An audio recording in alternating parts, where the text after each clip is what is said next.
welcome everybody to Town Hall, yes, number 125. If you think that's a lot, you should go check out our podcasts. I have like 500 of those. But anyways, it's Wednesday, November 20th. God, it's 2024 already. Insane in the membrane. And this is the CU Town Hall. So let's move to the next slide here. I don't know if Mikey's going to be here today, but my name is John Best. I am the CEO and co-founder of Best Innovation Group. And we do fun things for credit unions. And lately it's been a lot of innovation. And that's where we met our guest speaker today was at our Innovation Club, which we just wrapped up out in Tempe, Arizona, graciously hosted by the folks from True West. And it was a really good trip. A lot of good stuff came out of that. So we're excited to bring Noel to you to talk about something we think is important. And then, occasionally he's here, occasionally he's not, but he is the man, and that is Mike Lawson. He's the creator and host of CU Broadcast. And if you're not watching CU Broadcast, you must be living under a rock or something, because that's where all the good stuff happens.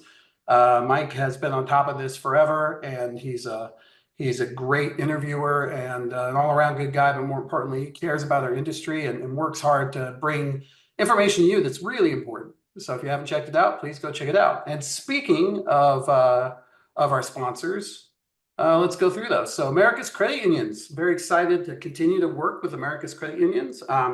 Just a couple months ago, I wrapped up the CEO councils, which was, again, out in Arizona. I seem to be spending a lot of time in Arizona.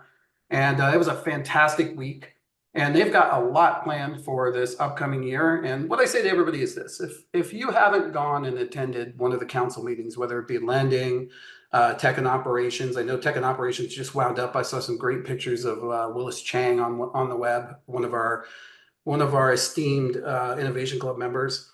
And you're missing out, because it's not just about the topics. And I know that you have limited money to spend to go places, but I would say that the best bang for your buck, not just because of the speakers, but it's the quality of people that attend the America's Credit Union Council meetings. So if you get the chance, you certainly want to get out there and check it out. It's a great group. And just go to cuna.org or just Google America's Credit Unions. And recent Finovate winner and good friend, Lind, who is Illuma Labs group, was out at our Innovation Club, and it was really fantastic. One of the things we discussed at the Innovation Club, and we discussed this a week ago, which, by the way, we had enough takers on the fraud.watch for those of you that were on that particular episode of the town hall. And we've had a couple other people, including Melinda and Illuma Labs, step up to be part of it, that we're going to try to move forward with the fraud.watch program. So I'll keep you posted on that. But Illuma Labs is a QSO, and it's especially for credit unions. And what it does is it takes the pain out of authenticating people. And today, with all the fraud going on, you really need to have something like this, because there's just so much coming at us from every direction. And we just have more models put out. We just had Sam Altman predict AGI for next year in January. It's insane.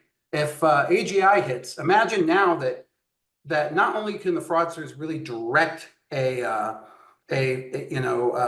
AI sort of backed scheme or scam, now they're going to be able to multiply themselves, because AGI can act on its own, and that's basically agentic or actual artificial intelligence. So scary stuff.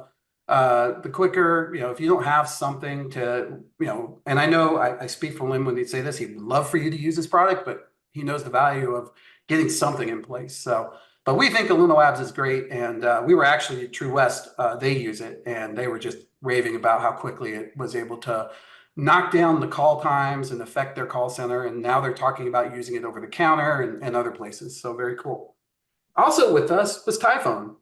Keith Riddle was there, and that's another sponsor of this town hall. And they shared with us their new payment scheme.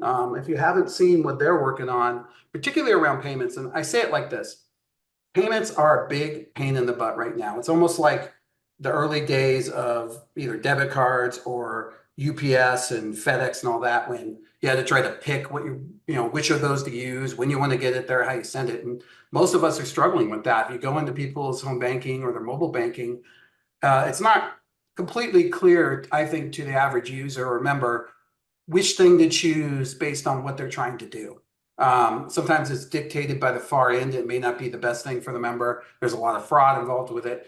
And the Infinia platform, the Payfinia platform, which he demonstrated to us, does help with that. So I highly recommend you look into some sort of all-inclusive payment system that can handle all the various endpoints, but make it seamless to the member. So that's my pitch for them. You can find all of these guys on the sites here. I bet Madison will throw these things out there. And let's get to the next one because I bet we're giving away something cool. Let's see what it is. I'm betting it's Noel's books, if I had to guess. Oh yeah, if you're interested in hearing about the Innovation Club, and I think this is the one we did at Connect in the backdrop there. A lot of great people there, and if you're interested in joining us, take a picture of that QR code, or if that's too much for you, just drop it in the chat, and Madison will chase you down. It's a great group. It's growing, and we'd love to have you. We're looking for people who are, thinking outside the box, but also people who are interested in not just the 1 and the 2 year, but how do we go about the 5 and the 7 year? For instance, I was just talking to Brett King yesterday about QDO, or Q Day as he calls it. Q Day is the day that quantum becomes a thing. And when that happens, it's going to break a lot of stuff. As a matter of fact, Brett and I were talking about maybe a book on that subject. And the idea is that that's something that we discussed in our Innovation Club. And we started discussing this in 2018. And they've already, almost all of our members, if not all of them, have done crypto inventories and things like that, and have already started doing that. They were prepared for the NIST guidance. They knew it was coming. That's what the Innovation Club is about. It's also about solving problems that you have with innovative solutions. And we've got some exciting ones that we're going to talk about later this year and maybe even the next year. So if you're interested, just take a picture of that Q code or just drop a link in there. Speaking of dropping information into the chat, we are giving away a $100 Amazon gift card. And guess what? That $100 is going to be worth even more to you. You know why, Randy? You tell me. Why would it be, Randy? Why is that $100 gift card worth more than $100? Why is it important today to win that? That's right, Randy. You're exactly right. It's because it's about to be Black Friday, right, Scott? And yes, $100 is going to be worth a lot more when everybody's giving everything away on Black Friday, right? Go ahead, Scott. no, I was going to say everybody should have a $100 gift card for just being on this call. You're willing to give everyone $100? Oh, no, I'm just kidding. They should, but they can't. But they can if they drop their name and their credit union into the chat. Do it now, because the team has to put your name into the wheel of win, which is our spinning wheel at the end. So if you're interested in getting this, and I tell you, never been a better time to win this. And often there's only 5 or 6 people that put their names in, and their credit union, that it's a pretty easy thing to win. And when Scott's here, I got to say, I don't know why, but it just feels special when he spins the wheel. That's what I say. That's because this giveaway is sponsored by the William Mills Agency. And I want to just stop for a second and say, Banks as Buyers, which is the Bankers as Buyers, which is the publication that you put out, Scott. We gave that to all of the Innovation Club folks, and I watched them spin through it. A lot of people asked for if they could have more of them. They wanted to give them to their CFOs. If you haven't gotten one of these, it is phenomenal to really help you think about what's out there in the fintech space. But more importantly, it doesn't just include those sorts of things. It has value in the sense of understanding the problems that these fintechs solve. I can't say enough about that publication, mainly because I was in it. So, I got to say something nice. But no, even if I wasn't, it is a fantastic publication. So thank you for providing that. And thank you for sponsoring our giveaway. My pleasure.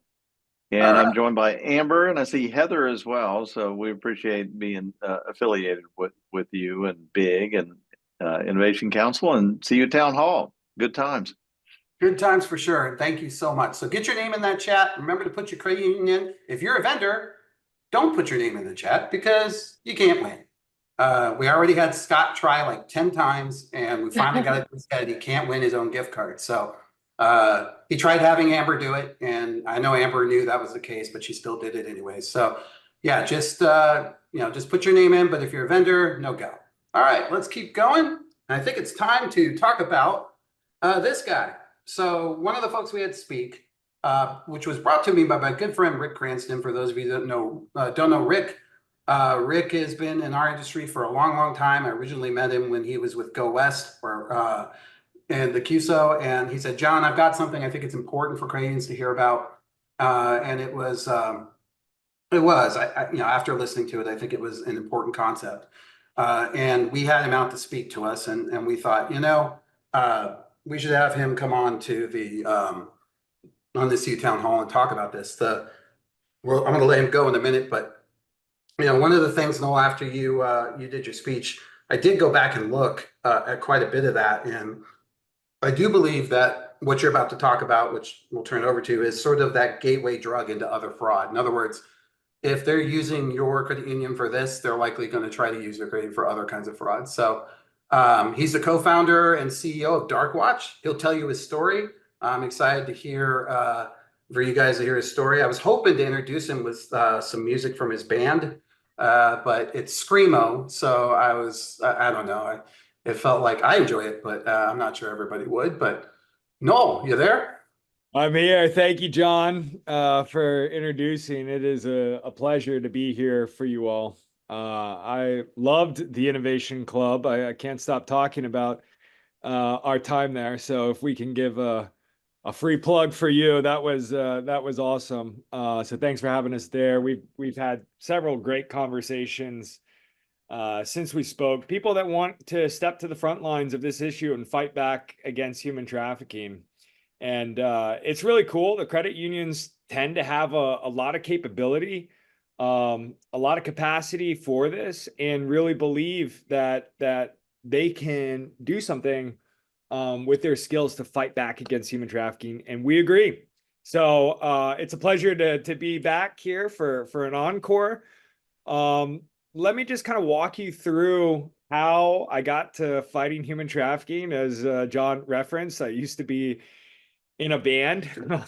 So this is quite a deviation, now running an AI company that's on the front lines of countering human trafficking. So what I often say is that this issue for me really started as a child.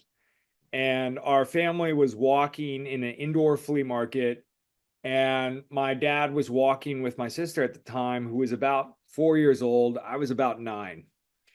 My dad gets distracted by this lady, and in a second, he looks down and my sister is gone. Thankfully, he trusts his instincts. He runs towards the exit of this building, and a man we didn't know was walking out the door with my sister.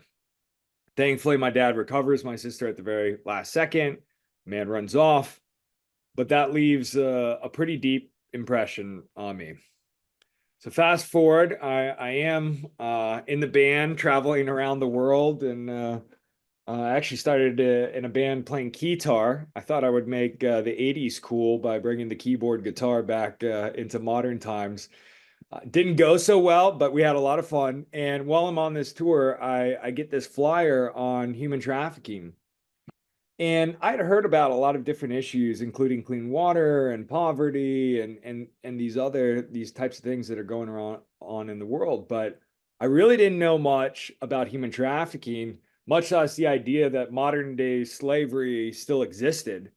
But I'm reading this flyer. It says that 50 million people are enslaved around the world, and that it's a $150 billion industry fueling cartels and terrorists and organized crime. And so I think being primed from childhood, getting this flyer, it was starting to speak to me, and I had to see it firsthand. So I go to India, and while I'm there, I'm in New Delhi. We're driving kind of undercover with a video camera under a hoodie. And we're driving through in this car, and I look up and I see this 14-year-old girl that's kept behind these iron bars. And she was right above a police station, and she was being sold for sex trafficking.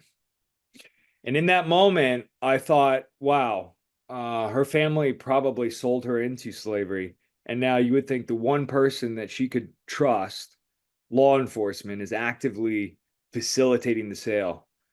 And the quote, as cliche as it is, from Edmund Burke struck me. All it takes for evil to prevail is for good men to do nothing. So I didn't know how or why or what this would look like. But at that moment, my life started to take a pretty serious turn. Fast forward, I become the statewide anti-trafficking coordinator in the state of Florida. I get to live out my Liam Neeson dream and go out on a raid. And the one thing I remember about this raid is that these guys all had the ski masks and the bulletproof vests and the shotguns and the ARs for this raid. And it comes to me for me to receive my equipment, and they're like, "Oh, sorry, we don't have any more ski masks and bulletproof vests." And I'm like, this is probably not going to go well. Well, on this raid, we're going into this hotel, and I have no idea what to expect, whether this is going to be a violent blowout with this guy, or what's going to be on the other side of this door when we get to the room. And I remember we got to the room, charges room, 18-year-old girl sitting in this room crying. And you could see the trafficker's shoes, his jackets, his hats, all these sort of things. And she just wanted to go home. Now, the front desk clerk had tipped off the trafficker that a raid was going down.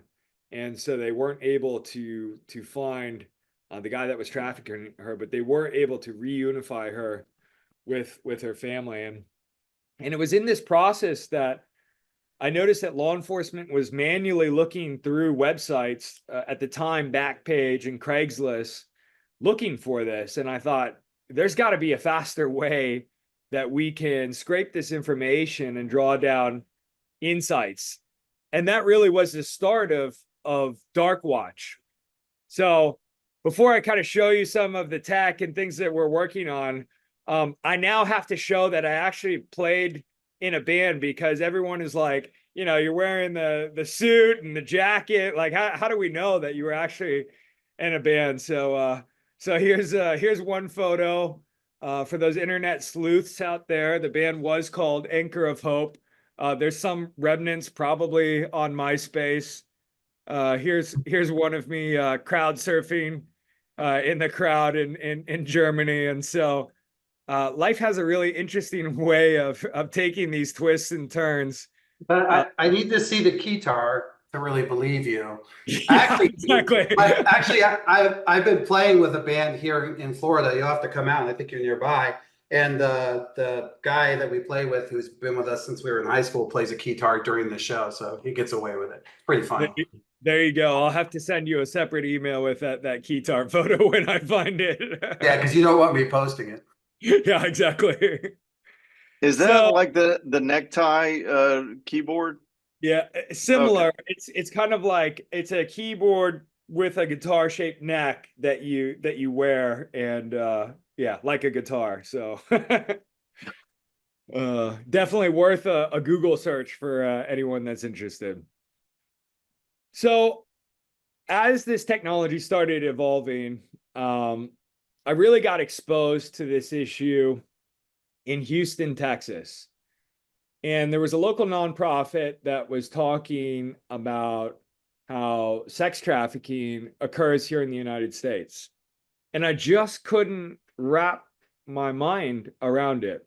So I've never been to one of these adult establishments. I grew up in a pretty strict house, right? So the first thing that I was doing in Houston on behalf of this nonprofit was going undercover into this facility to just gather as much information as possible. And I gotta tell you, I felt so out of place when I walked in there. But the one thing that struck me was I saw this plexiglass and prices for these women on the plexiglass. And I was at a total loss for words, ended up just basically running out of this place, because I couldn't even contain the emotion that I was feeling seeing this firsthand.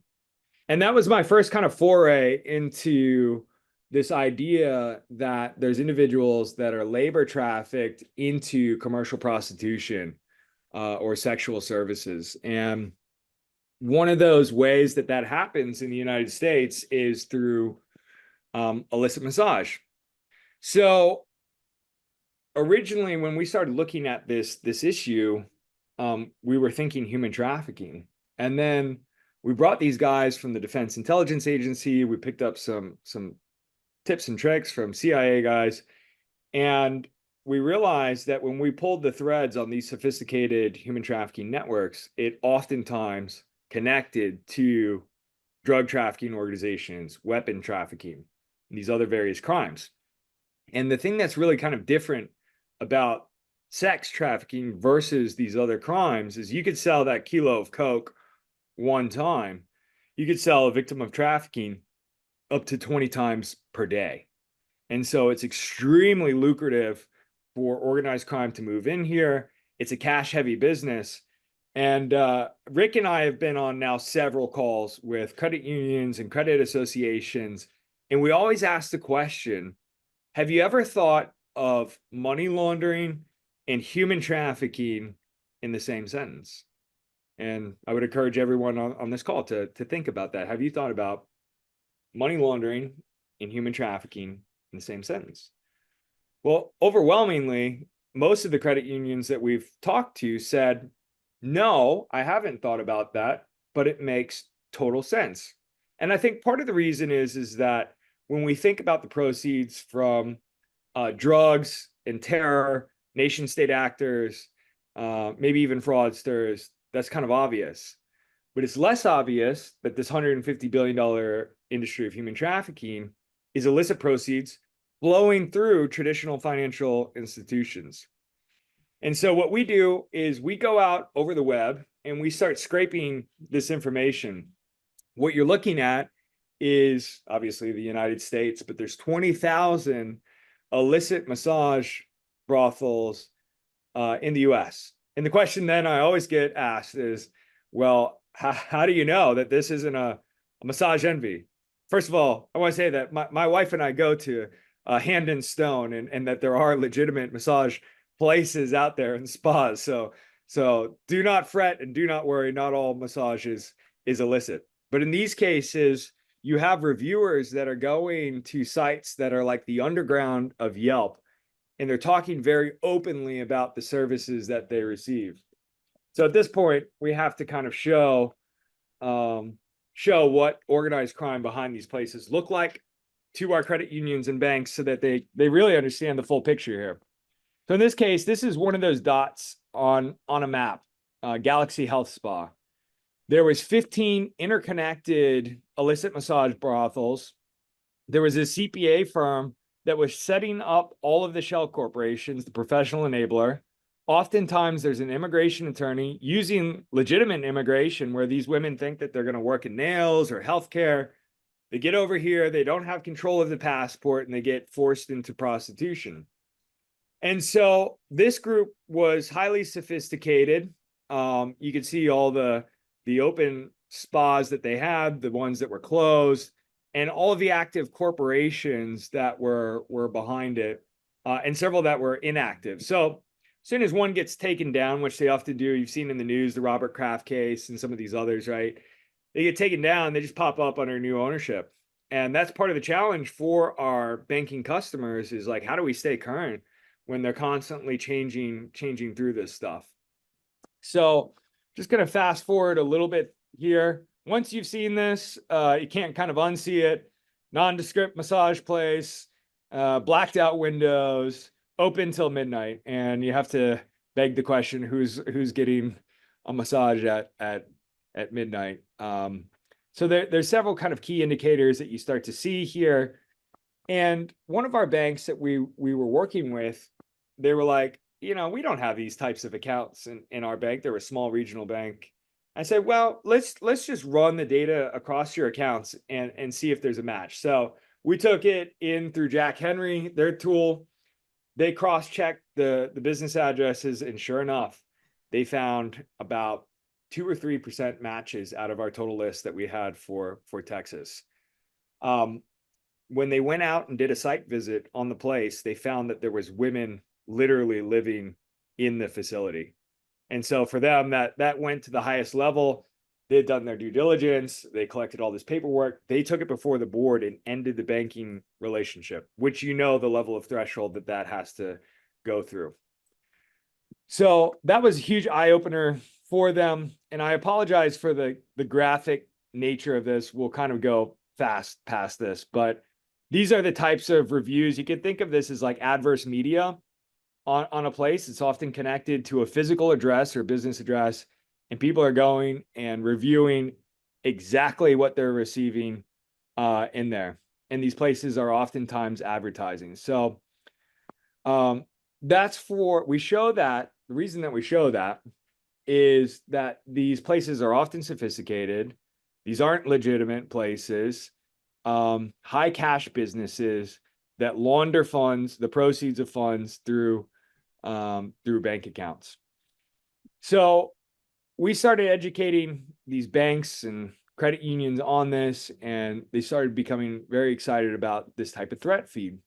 The other reason they got really excited about it is that they would say to us, like, hey, we get some person on a PEP watch list, or one of these lists from our service provider, and it's John Smith, and they have to go then to Google and type in John Smith's name, and they got to find whether John Smith really is the John Smith that's on this watch list. What's unique about this kind of data set with human trafficking, or these risk indicators, as we call them, is that we're using the addresses, the physical business addresses, the physical business name, the physical business phone number. So it's reducing a lot of false positives and giving a pretty clear shot. Now, for the longest time, the banks would say to us, well, why are we liable for this, or why should we be aware that human trafficking proceeds? And first, FinCEN has made human trafficking a top 8 priority. It falls under the traditional know your customer, anti-money laundering checks, but the most recent thing that a lot of banks and credit unions didn't know, I think more know now, is that there are the ability for civil damages under something called constructive notice.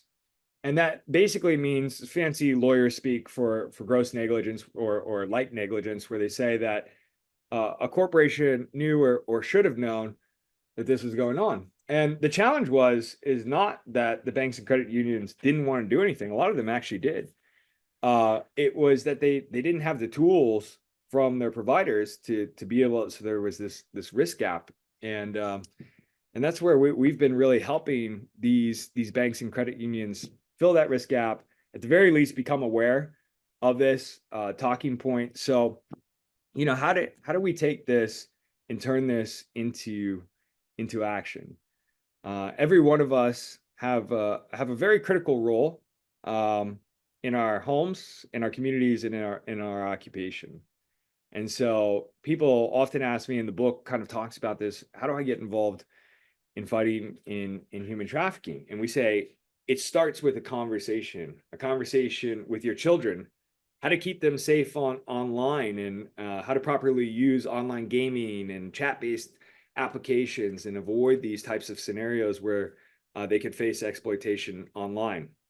The second is to have a conversation with your community. And the third is to realize that 30 different industries are oftentimes unknowingly supporting human trafficking: transportation, finance, agriculture, restaurants, hospitality, just to name a few. And all of these businesses are starting to say, hey, we want to do the right thing. We want to, of course, protect our bottom line from these, and we also want to make this part of our program. And so I just want to show you one more thing that was really built in light of responses that we were getting from the credit unions in particular. And this is a tool called Alliance. So when we started asking credit unions and banks, what's the biggest challenge that you have when it comes to fraud? Or what's the biggest challenge that you have with keeping up with trends of check kiting or money laundering, or all these sort of things? They said, well, we are so far behind in the criminals. And, John was just mentioning that with AGI, that's going to take it to the next level. But Red Compass Lab says that banks and credit unions tend to be about 8 months behind the criminals.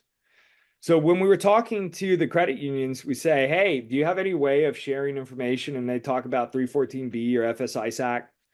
But oftentimes they were using email distribution lists to learn about the latest smishing or AI voice cloning, um, or some of the innovation groups, right? But there wasn't any like centralized platform to be able to talk. And so what we're really excited about is we're rolling out this platform, and this platform is geared towards bringing credit unions and banks together first, and then other industries like hospitality and retailers, where they could talk about, what is MS-13 or Sinaloa cartel doing in Laredo, Texas? How are they laundering cash?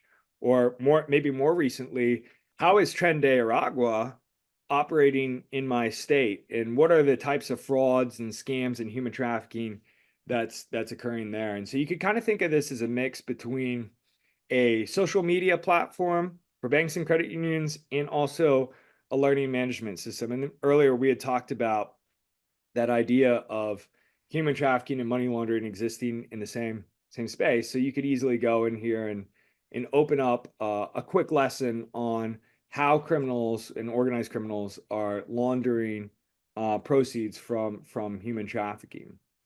The other thing that's kind of interesting is we're building a wiki of beautiful smiling faces of different types of threat groups. And so you could think of this as like an FBI top 10.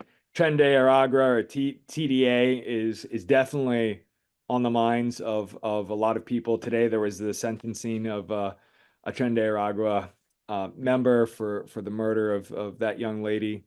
And so, you could dive in here and get a quick wiki on some of these bad actors and stay informed.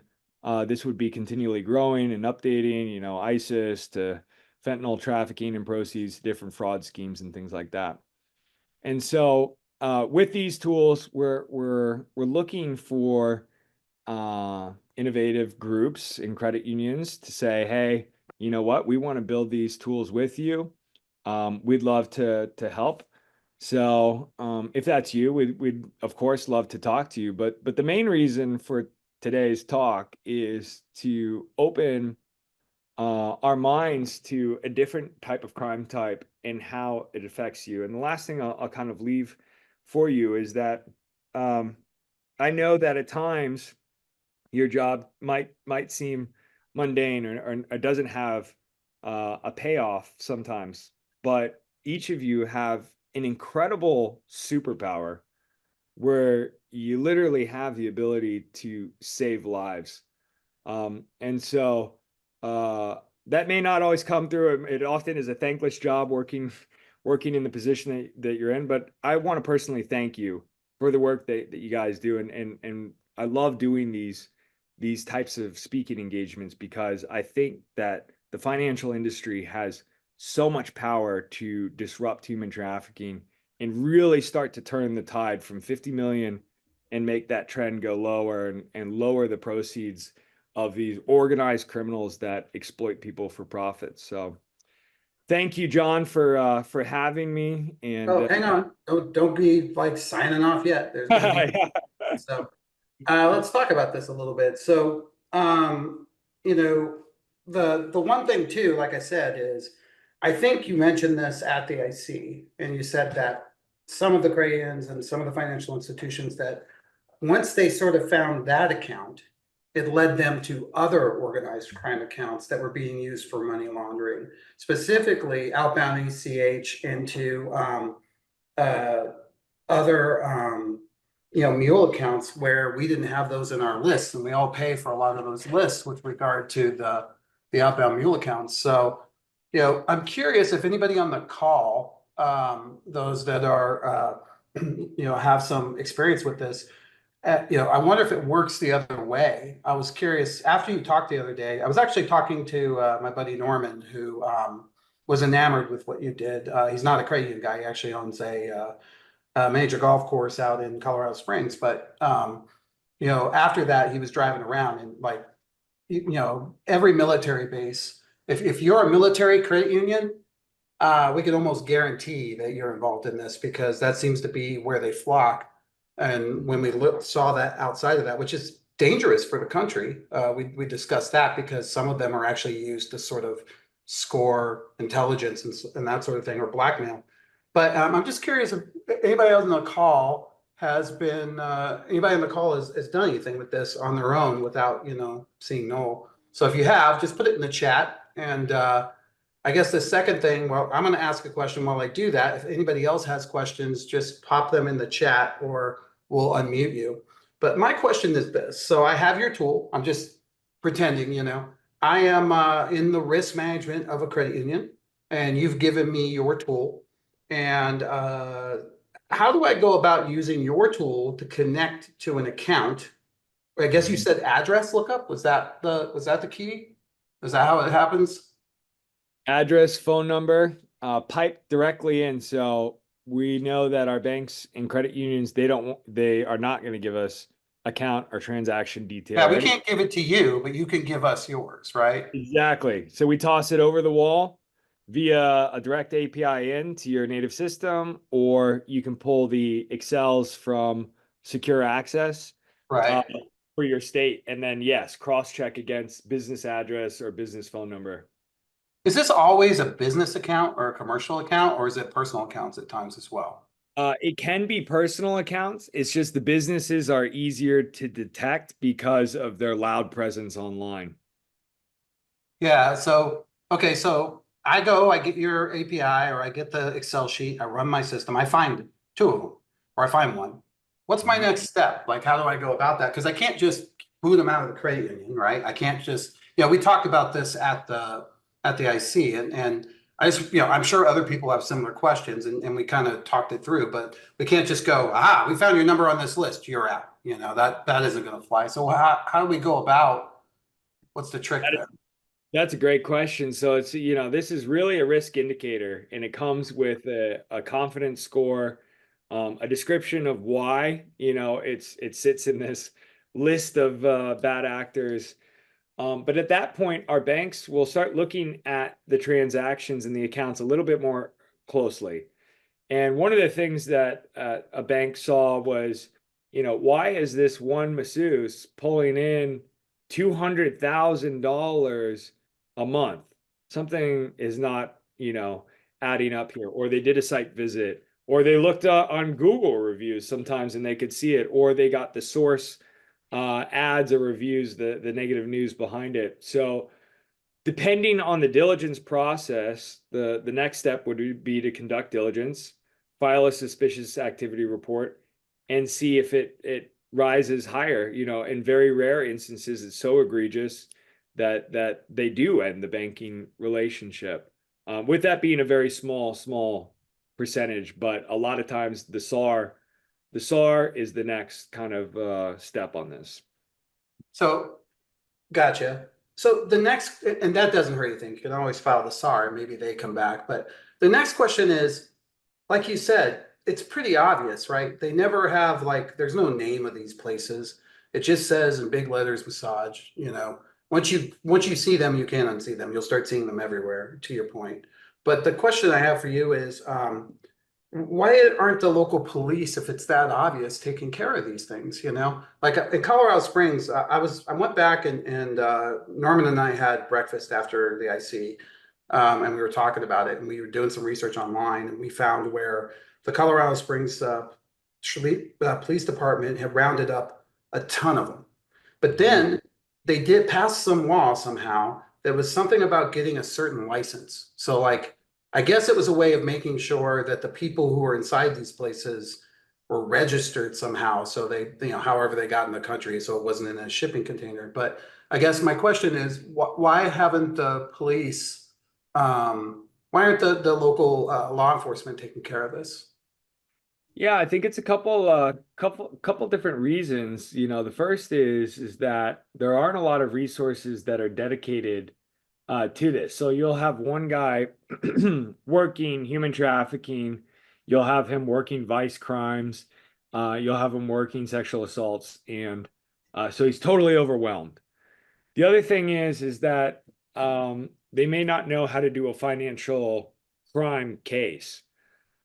So I think those are some of the reasons, and you gotta have the will in addition to the know-how of doing this. And I think that there's, you know, a lot of jokes and moniker for these types of places, but the reality is that there's labor trafficking. Now we are seeing the feds, specifically Homeland Security, take this issue very seriously.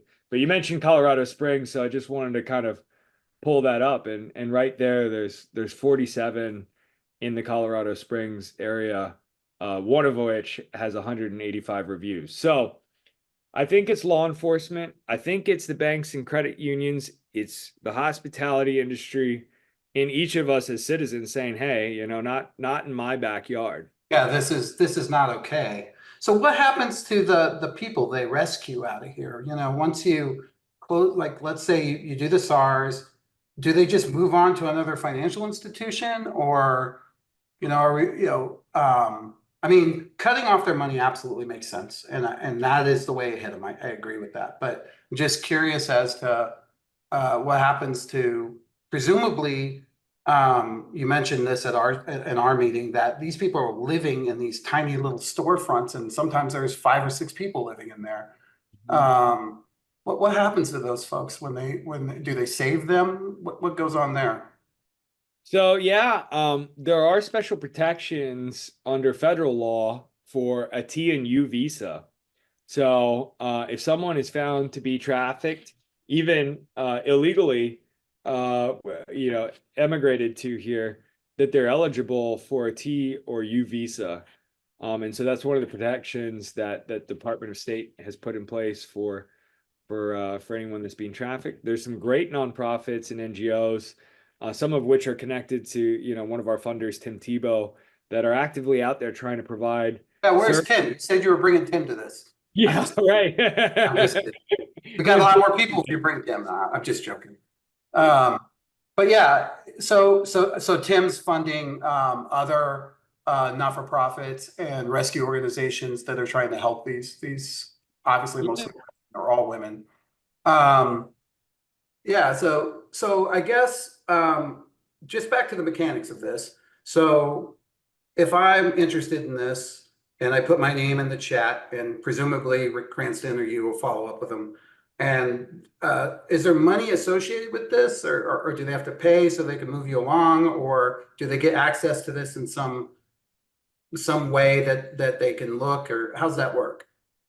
Yeah, so I mean, just as a show of good faith, we often will give a screenshot like this for your backyard. So, you know, if anyone wants a screenshot of their local city to kind of see. Hey, Randy, hang on a second. Randy, what is it, Bangor, Maine, or is it, what part of Maine are you guys in? What's your biggest crane, Randy? Give it to me. We're in Portland.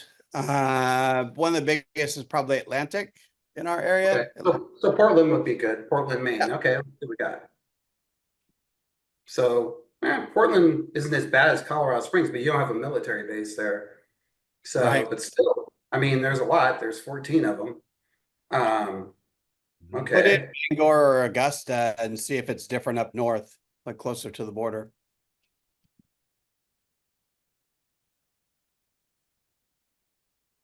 Yeah, even less. You would think it'd be more closer to the border. Good thing. I thought I had heard somewhere that there was a trafficking issue in Maine, but maybe it's I mean, relative. there is. to It's, rather you know, low crime. I mean, look at that look down low below where he was. Closer I mean, to when I Boston. look at his map, I don't think you can find one state that doesn't have anything.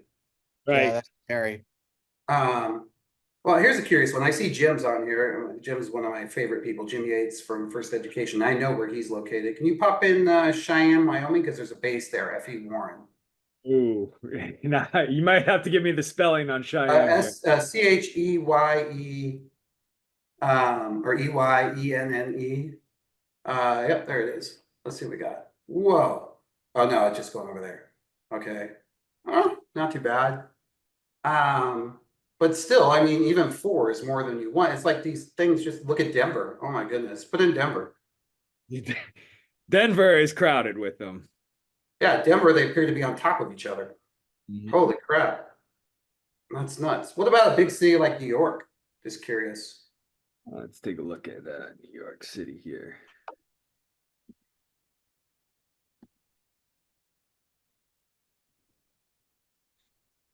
quite a bit. Look at that. That is crazy. Let's put Virginia in. My buddy Mark's on. Mark's from Bayport Credit Union. Let's just look at Virginia in general. Oh my goodness, look at that. This is just so much red. Oh, not, yeah, there you go. Any of the big cities, Durham, down in North Carolina, that's just crazy. Mhm. And how are you finding all these? Is this all of them, or do you think that your list is not exhaustive? I think this is a good majority of them. So when I showed those reviews before about the services that people were receiving in these places, we scrape. Are you just scraping out of there? Yeah, Okay, scraping that. Yeah. that makes sense. And then you showed us, and I didn't know if you're allowed to show this on here, but you showed us where you were actually following these guys that run these things. Can you show that? Yeah.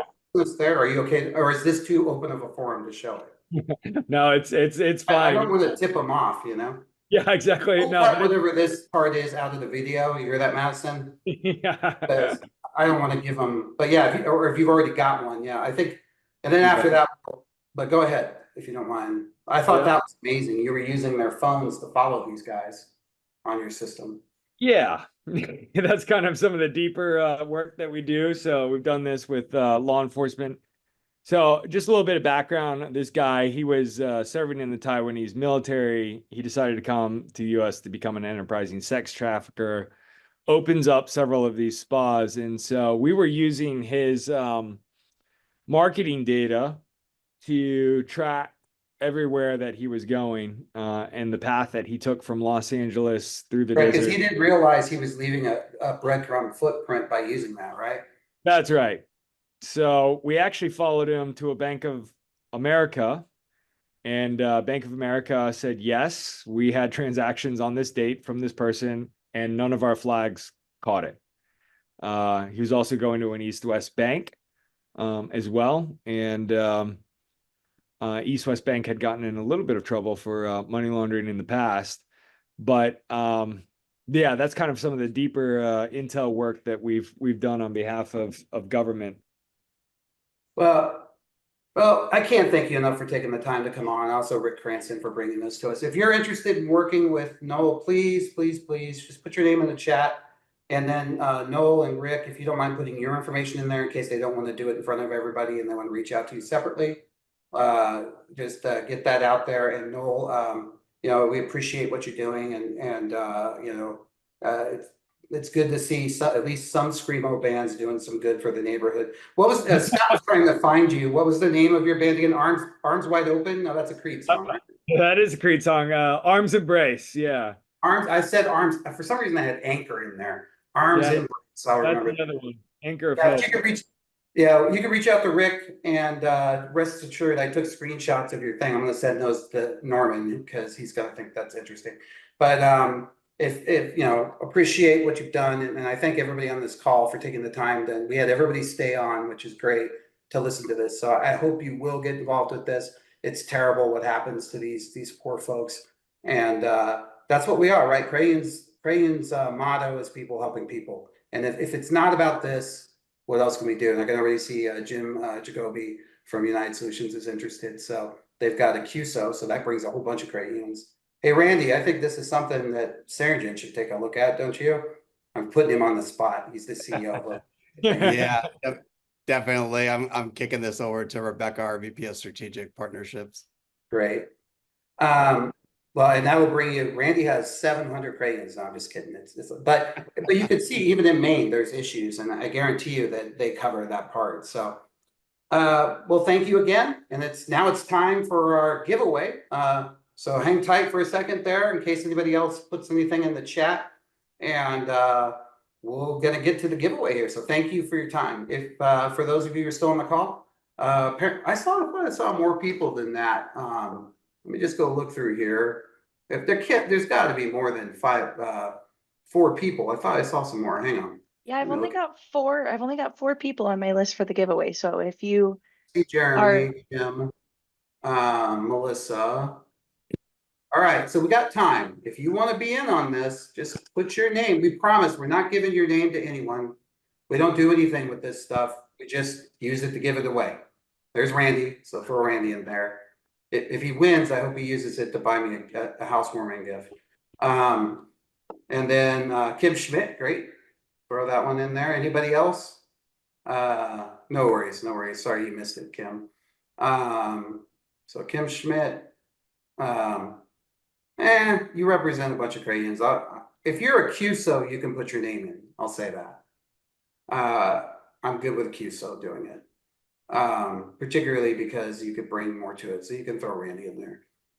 Who else? Anybody else want to put their name in? Like I said, I promise you, we aren't giving it away. Mark's not putting his name in. Put Mark Wilson in there because he's won like twice. He probably feels bad about it, but he's here all the time, and that's what we want. So I'll throw Mark's name in there whether he likes it or not. All right. Let's see.